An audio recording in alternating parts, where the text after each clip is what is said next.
Tulsa Public Schools announcing pre-K through third grades are now returning to distance learning starting Wednesday. This after those students spent just 2 weeks in class.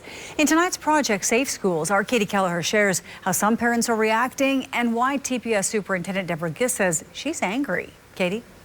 Thanks, Karen. Dr. Gist says she knew this day would come, however, not quite so soon. But after hearing from the Tulsa Health Department over the weekend, she made the call to return to distance learning, a decision upsetting some parents.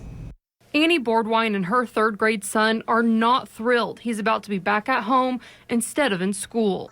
It's extremely frustrating when you have restaurants and bars and shopping centers and malls and concerts and movies and everything open, but you can't go to school. Boardwine wishes Tulsa Public Schools parents still had a choice between distance and in-person learning. She says there was a noticeable difference in her son between the two. I had a lot of temper tantrums. I've had a lot of arguing, a lot of I want to see my friends. And it was a totally different little boy when we got to go back to school.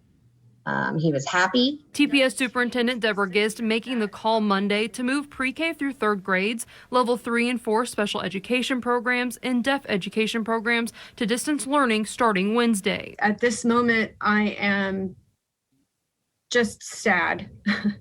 And I'm sure in any moment I will go back to being angry again. In a letter to the district Monday, Dr. Gist outlining multiple reasons for the move, including Tulsa County's 7-day rolling average is increasing, and another surge is expected following Thanksgiving. As a result, Dr. Gist says the Tulsa Health Department told her it's extremely risky to have students in school right now. I think the message that everyone should get from this is that if the recommendation that we are receiving is that even school, which is relatively an extraordinarily safe place to be, if even school is not recommended to be in person, then that should tell people what kinds of behaviors they need to be seeing in the rest of their lives. Dr. Gist urging other leaders in the community to step up and do their part in minimizing the spread so students can return to school. And we can do better.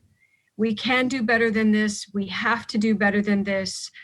I know that our children need to be in school in person, and I want them to be there in person just as much or more than anyone else in Tulsa.